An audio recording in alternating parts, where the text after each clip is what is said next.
Eu não guardo a língua dentro da boca, por isso aqueles que eu critico mesmo, mas quem eu elogio e merece elogio, um deles é o senhor. Como vai o senhor? É um prazer falar com o senhor, um grande ano, muita saúde para o senhor e para toda a sua família. Prazer não falar com o senhor, ministro. Prazer falar contigo também, Datena, dizer da importância, né, do que nós vamos abordar hoje aqui, que é a questão que envolve o abono salarial. É importante também desejar a ti e a toda a família da Bandeirantes que tenha um ano abençoado, muito feliz, de coisas boas, de muito sucesso. E eu acho que a crítica ou a não crítica, né, do trabalho de alguém que está no Poder Executivo, ela faz parte da nossa vida. A gente tem que ter humildade para receber, refletir e procurar melhorar, né? E quando ela é justa. Quando ela é injusta, a gente vai para o debate e tenta mostrar aonde é que está a injustiça e o porquê das razões da gente ter tomado esse ou aquele caminho. Então, eu recebo com muita tranquilidade sempre todas as críticas. Eu sou uma pessoa que eu presto atenção no que as pessoas que se opõem àquilo que a gente está fazendo dizem, porque eu acho que esse é o caminho, né, da gente poder melhorar cada vez mais aquilo que é importante, né, Datena, que é o que tu faz, que é o que a gente tenta fazer aqui no governo, que é servir cada vez melhor os brasileiros e as brasileiras. Tu, através do microfone, de uma voz forte, que se posiciona claramente, que, como tu mesmo diz, né, nunca segura as suas palavras, a sua posição, e é por isso que tu é acompanhado por milhões e milhões de pessoas no Brasil todo. E de nossa parte aqui, também tentar da melhor maneira possível poder dar oportunidade às pessoas e poder transformar a vida das pessoas. O que o presidente Bolsonaro sempre nos disse, no período que eu tive no Cidadania, falava muito sobre isso com ele dizia: eu quero libertar as pessoas, eu quero que as pessoas tenham condições de fazer as suas escolhas livremente. E, bom, tudo que a gente construiu lá, que o ministro João Roma, que é muito talentoso, vem construindo também, é nesse sentido, de poder dar condição de que as pessoas possam evoluir, possam se libertar, não ter dependência e fazer as suas escolhas. É isso. Pode parecer simples, mas é complicado de fazer, o que foi isso. Pô, imagina o cabo de guerra que você deve ter tido com muita gente para chegar a essa posição. Bom, antes de entrar na questão do abono salarial, o que o senhor acha da declaração do presidente Lula sobre a revogação da reforma trabalhista? Está dando um bode com ele, inclusive, para botar o Alckmin como vice dele. Estão tendo que explicar para o Alckmin o que é que o Lula está falando da revogação do sistema trabalhista. Eu só acho uma coisa, que pé de manga vai cair manga sempre. Lugar que dá abacaxi, vai dar abacaxi sempre. As pessoas não mudam. Pode fingir que muda, mas não muda. Essa é a minha opinião. Eu não sei qual é a sua. Bom, assim, do ponto de vista político, então, né? Essa parceria Lula e Alckmin, ela é reveladora, para mim, definitivamente, do que o PSDB é, né? Um partido que tinha vontade de ser PT, mas não tinha coragem para ser PT, né? Por outro lado, quando a presidente Dilma governava e não tinha pandemia, nos 2 últimos anos do governo dela, 2,5 milhões de empregos foram destruídos. Empregos de carteira assinada. Por quê? Bom, pelas más escolhas, pelas roubalheiras, pelos erros que eles cometeram. No meio de uma pandemia, neste ano, no ano de 2022, que os arautos do 2021, perdão, que os arautos do sempre tem um mas, né? Nunca vai dar certo, vai dar tudo errado, né? Diziam que ia ser um ano onde nós íamos ter imensas dificuldades, né? Tivemos algumas, é verdade, mas por outro lado nós terminamos ali perto do Natal, o CAGED, com 2.992.000 empregos, 2.992.000 empregos de carteira assinada, ou seja, 3 milhões de empregos praticamente, gerados de janeiro a novembro, num ano ainda onde nós tivemos os efeitos da variante Delta, né? Lembrar lá do início do ano, de Manaus, tudo aquilo que o Brasil enfrentou. E isso é fruto do quê? Isso fruto de coisas que começaram lá em 2019, a simplificação, a desburocratização, a digitalização do governo.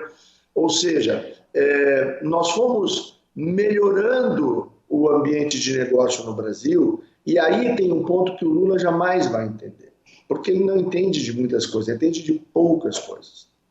E o que ocorreu? Durante os governos petistas, nós tivemos um avanço da presença do Estado sobre a sociedade. E quem gera emprego não é o Estado. Quem gera emprego é o cidadão. Quando eu cheguei lá na transição, lembrar que eu fiz a transição do governo Temer para o governo Bolsonaro, eu fui ministro da transição, nós encontramos lá o Brasil, numa análise que foi feita, numa apresentação naquela época, lá no CCBB, de que o Brasil estava na posição 124 em 190 países no Doing Business. O que é isso? É um ranking do Banco Mundial que mostra o cenário, né? Como é mais favorável ou menos favorável o país para tu abrir uma padaria, para tu abrir uma pizzaria, para tu abrir um bar para vender cerveja, seja lá o que for, ou para tu abrir uma empresa, né? Uma grande fábrica. Aí nós começamos a trabalhar. E o presidente dizia, nós temos que chegar ao lugar 50. Eu disse, pô, chefe, é menos da metade.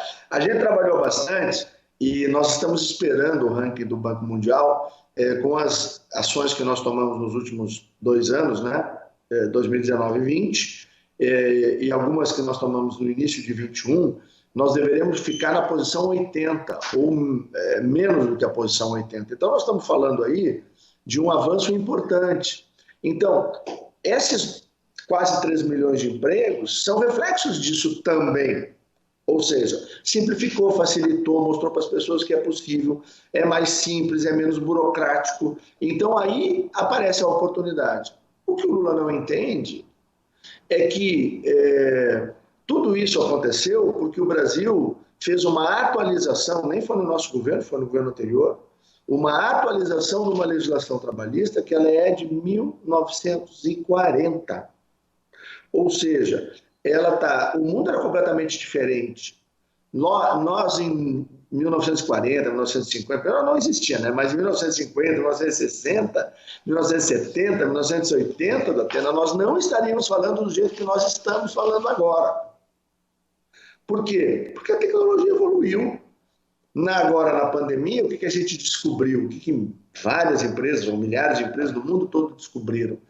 Que o home office pode ser mais produtivo do que o sujeito da empresa. Então, hoje, a gente trabalha aqui para tentar ajustar a regulação desse tipo de trabalho. Quantas vezes a pessoa tem que ir na empresa da Atena? Uma vez por semana? Uma vez a cada 10 dias? Uma vez a cada 30? A gente não sabe, depende do setor, depende da atividade. O que importa é a produtividade, né? Então... Um detalhe, já se falou que um detalhe que é importante, para não perder o fio da meada, você falou uma coisa importante, hoje é uma realidade o home office. Primeiro foi por causa da pandemia, e agora pela produtividade, que parece que é maior até que o sujeito da empresa, o cara não é atrapalhado, tem lá a sua condição de trabalho e tal. Quando surgiu a robotização, todo mundo falou que todo mundo ia ficar sem emprego. O home office ele não ameaça o cidadão que tem o seu emprego na empresa, ou pelo contrário, até facilita, porque o espaço físico da empresa é menor, tem grandes empresas vendendo as suas sedes e continuando com o trabalho home office e podendo até investir mais na própria empresa, vendendo prédios físicos que são praticamente desnecessários. Ontem nós estávamos numa reunião discutindo microcrédito, que é uma luta que eu tenho há muito tempo. Eu quero ver se a gente consegue agora no mês de janeiro ainda botar de pé. Por quê? Porque nós precisamos que aqueles invisíveis que foram descobertos lá no auxílio emergencial, que os microempreendedores individuais, que essas pessoas tenham acesso a dinheiro barato da Atena. Hoje, quando essas pessoas, para poder incrementar seu negócio, elas vão no agiota, cobra 10, 15, 20% mês. E o sistema bancário, se a gente organizar direitinho, pode ser lá 1,5%, né? Ou seja, é uma diferença gigantesca, né? De 15 para 1,5, por exemplo, né? Ou de 20, ou de 30 para 1,5 mesmo. E essas pessoas, por uma série de travas que tem na legislação, que precisam ser removidas e simplificadas, elas não têm acesso. E elas precisam, porque ela tem que rodar o seu negócio. Ela tem que comprar lá a cervejinha, tem que comprar o pão, o arroz, o presunto, o queijo, a mortadela para fazer o seu sanduíche que ela vende nos escritórios. Tu conhece isso, eu conheço isso, né? Quer dizer, nós precisamos tem que ir lá comprar térmica, né? Aí a térmica é no chão, rachou, ela tem que comprar uma térmica nova, aí ela não tem caixa para comprar, como é que ela faz? Aí tem gente já vendendo carrinho onde bota as térmicas, que aí a térmica não cai, bota lá o coolerzinho para poder carregar as coisas que devem ser refrigeradas, como sanduíches ou os escondidinhos disso ou daquilo, que são vendidos nos escritórios de todas as cidades brasileiras. Essas pessoas precisam que alguém estenda a mão a elas, e nós estamos lutando para fazer isso aqui. É difícil, mas a gente vai chegar lá. E o João estava contando o seguinte, o ministro João Romão. Onix, tem um sujeito que eu conhecia que ele tinha uma deficiência física importante e ninguém dava oportunidade para ele. Aí eu falei lá com um conhecido meu e tal, deram uma oportunidade para o cara.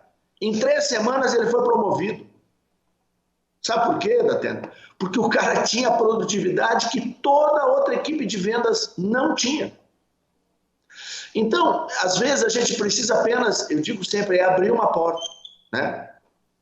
Dar condição que o sujeito prove o seu valor, sem olhar de como ele é, de onde é que ele vem, se ele tem isso ou tem aquilo, dá chance para o sujeito, né? Então, hoje, a gente precisa de tudo isso. O problema da revisão trabalhista que o Lula fala, eu vou botar o dedinho na ferida, como o Datena faz. É imposto sindical, Datena.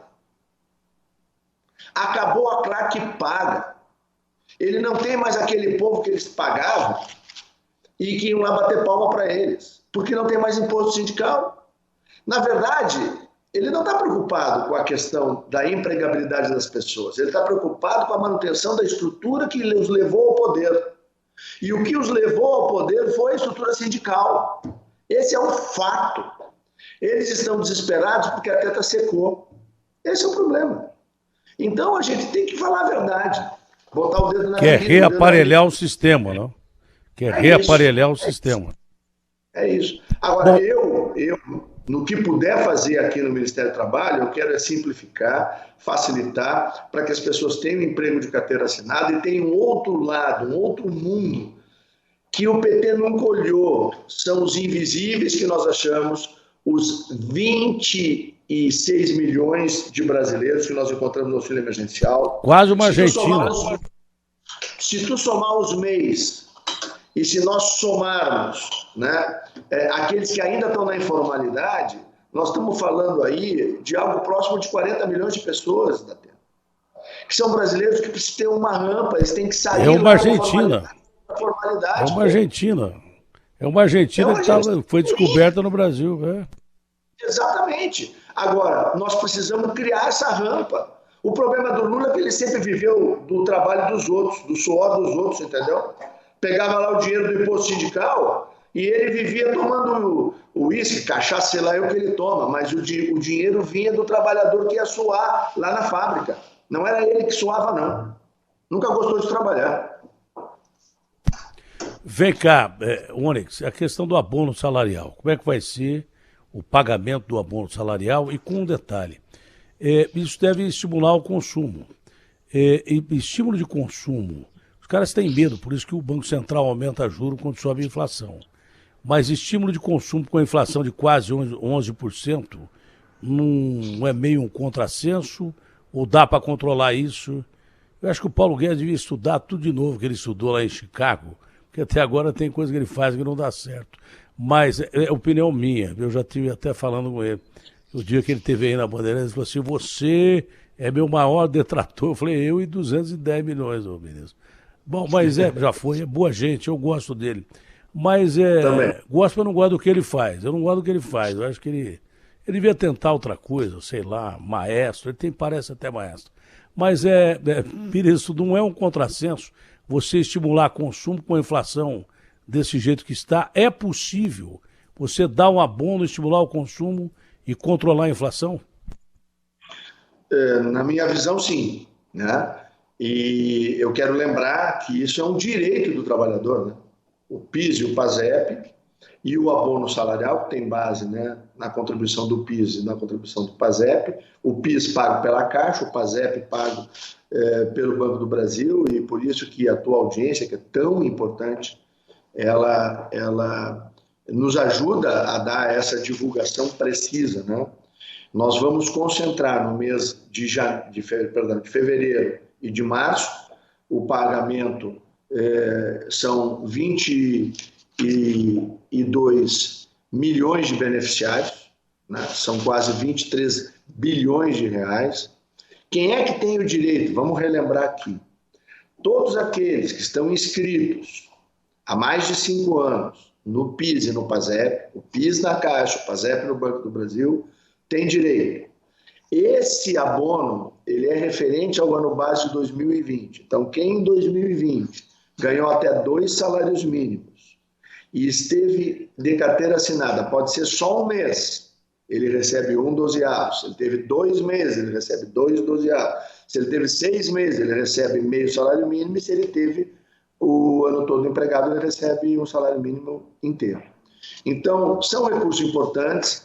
Eles vêm numa hora, né, que é fevereiro e março, aonde as crianças estão voltando para a escola. Então, quem tem filhos ou netos sabe o quanto isso é importante para ajudar na compra do material escolar. Esse é um recurso que ajuda a minorar as dificuldades das famílias, porque é uma coisa extraordinária. Como esse diz respeito ao exercício de 2020, nós estamos trabalhando aqui já no de 2021 para ver se a gente consegue fazer algo parecido. Ele antes era pago ao longo do ano todo, né? Era mês a mês. Por exemplo, o cara nasceu em janeiro, recebe em janeiro, de fevereiro, recebe em fevereiro. Agora a gente concentrou e em pouco mais aí de 6, 7 semanas nós pagamos todo mundo. Então, só para ficar claro, a partir do dia 1º de fevereiro, não é hoje, nem amanhã, 1º de fevereiro, através da carteira digital de trabalho, ou através do Caixa Tem, ou através do site do Ministério do Trabalho, ou das redes digitais do Banco do Brasil, qualquer trabalhador que esteja inscrito no PIS ou no PASEP, de novo, o PIS é na Caixa, o PASEP é no Banco do Brasil, ele entra e ele descobre que dia ele vai receber e quanto ele vai receber. A partir de 1º de fevereiro. Isso vai estar disponível, inclusive, nas redes sociais aqui do Ministério do Trabalho e da Previdência. E como é que vai ser? Dia 8 de fevereiro, recebem os que nasceram em janeiro na Caixa. 10 de fevereiro, os que nasceram em fevereiro, 2 dias depois. Dia 15 de fevereiro, os que nasceram em março. Dia 17 de fevereiro, os que nasceram em abril. Dia 22, os que nasceram em maio. Dia 24, os que nasceram em junho. Dia 15, os que nasceram em julho. Dia 17 de março já, os que nasceram em agosto. Dia 22 de março, os que nasceram em setembro. Dia 24 de março, a turma de outubro. 29 de março, a turma de novembro. E 31 de março, a turma de dezembro. Esse é o da Caixa. O do Banco do Brasil, então, do PASEP, é 1 milhão de trabalhadores. Dígito 0 no final da inscrição do PASEP, tem que ver o númerozinho que ele tem lá no PASEP, paga no dia 15 de fevereiro. O final 1 também no dia 15. O final 2 e o final 3 no dia 17 de fevereiro. O final 4 e o final 5, 22 e 24 de fevereiro. O final 6 já é 15 de março. O final 7 é 17 de março.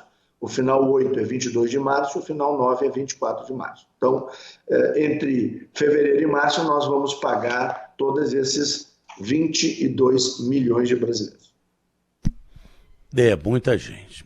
Não me interessa de onde vem o dinheiro, mas uma coisa natural, que em todo ano eleitoral, quem está no poder tenta fazer o maior número de bondades possível. Como também é certo que quando o sujeito é eleito, o primeiro ano é eleito o ano das maldades. O prefeito aqui de São Paulo, acho que entendeu muito bem isso, que o que ele fez de maldade no primeiro ano não está no gibi.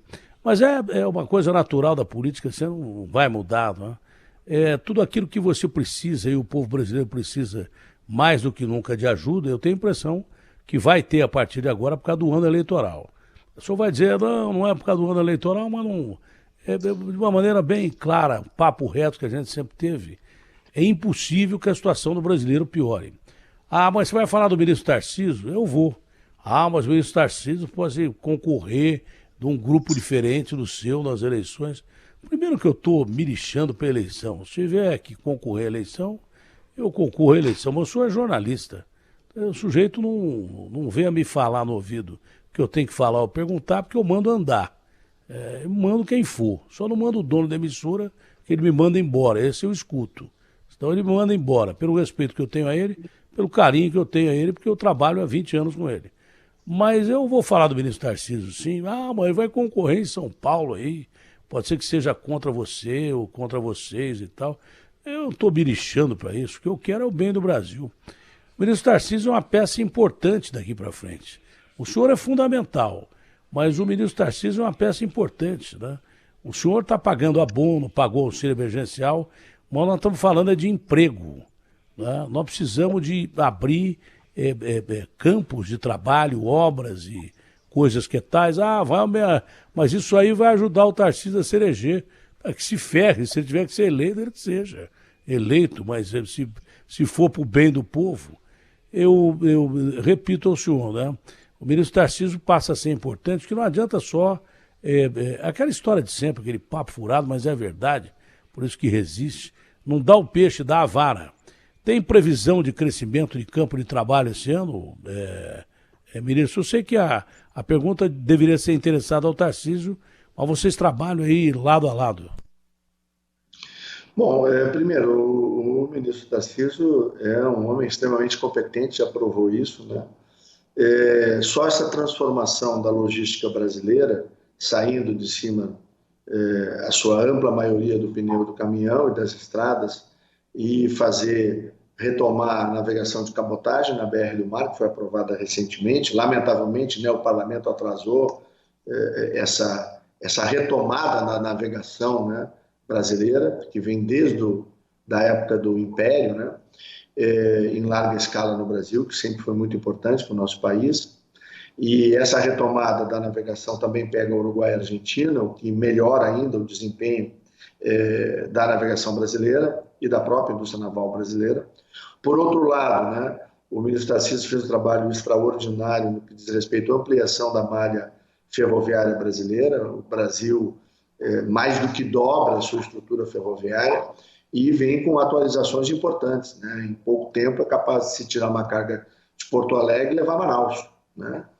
Por conta do trabalho que vem sendo coordenado e feito por ele, os próprios portos e aeroportos brasileiros que tiveram uma modernização extraordinária nos últimos anos. Mas nós temos sim geração de emprego em larga escala no Brasil, quer por investimentos, a maioria privados, né, o que é o desejável, né? Há uma parte também de investimentos públicos ainda em obras de larga escala no Brasil, mas a ideia que nós temos sempre é no caminho da simplificação, da desburocratização e do estímulo à atividade econômica. Quem gera emprego, até não é governo nenhum, quem gera emprego é o cidadão. O cidadão é empreendedor, o cidadão ou a cidadã, né? O homem e a mulher que bota lá a sua lojinha, que bota lá né, a sua lancheria, o seu restaurante, ou bota a sua confecção. Esse aí que precisa ser apoiado. Quando o presidente Bolsonaro fala de tirar o governo do cangote das pessoas, aqui do pescoção do empreendedor, ele fala disso. Ele fala de poder fazer com que as pessoas possam produzir com o mínimo de peso e ter o melhor resultado. No que isso se desdobra? Geração de emprego e renda. É isso, é simples assim. Agora, nós temos um outro lado, e é esse que nós estamos trabalhando especificamente no atual momento dentro do governo, que é a construção de uma rampa da economia informal para a economia formal. Nós precisamos achar um caminho.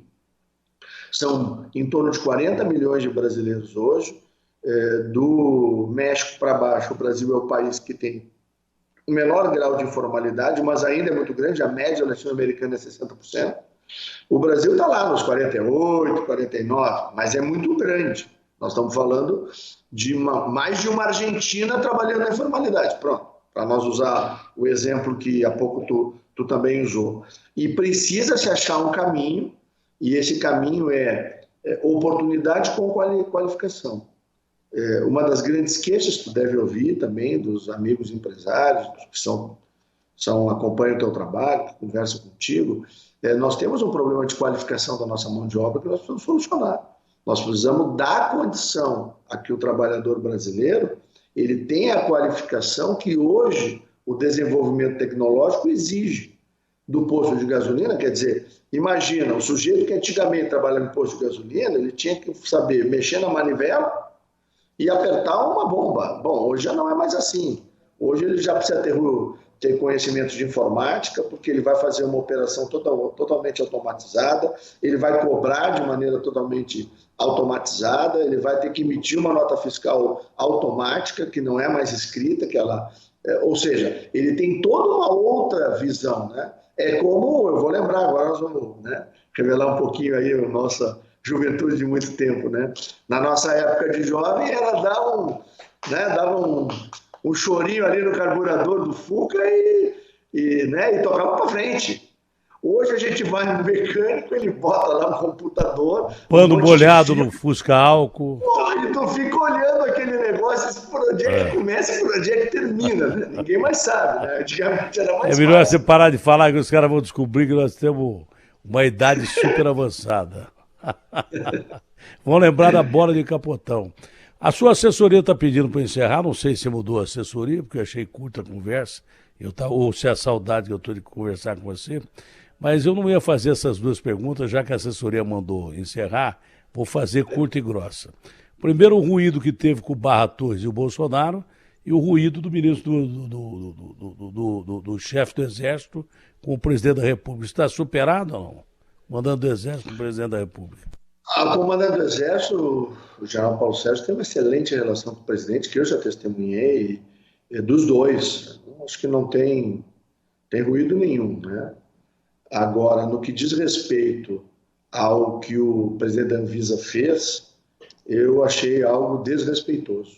E eu fiquei muito incomodado, né, com o que foi feito. Ele pode cair? Ele pode sair? Não tem como cair, né? Porque as agências é uma indicação. Ele só está na agência por indicação do presidente. Senão ele jamais passaria nem na porta da Anvisa, né?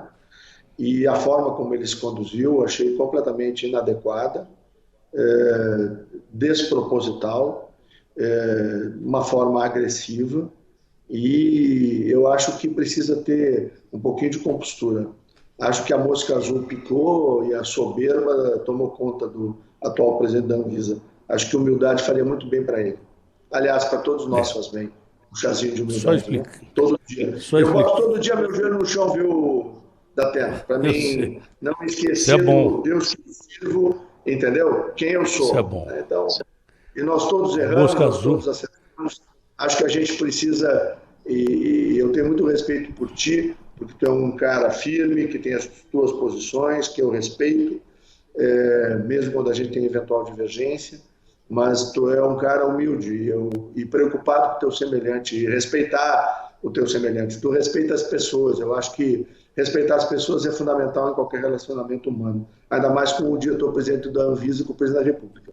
Eu acho que ele faltou com respeito com o presidente e eu fiquei muito incomodado com isso.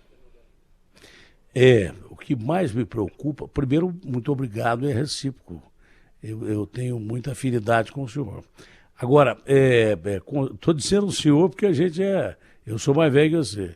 Mas o grande detalhe é o seguinte, a mosca azul, para quem não sabe, é do Machado de Assis, que é a vaidade. Essa pica todo mundo, velho. Eu tenho medo de ser picado pela mosca azul, porque o ser humano ele já é vaidoso, né? Se ele elevar a vaidade a uma potência desnecessariamente ruim, aí ele se perde no que é que ele estiver fazendo. Foi um prazer enorme falar com o senhor. Muita saúde, saúde, saúde, saúde, saúde e mais saúde para o senhor e para os seus. Prazerão, um ótimo dia.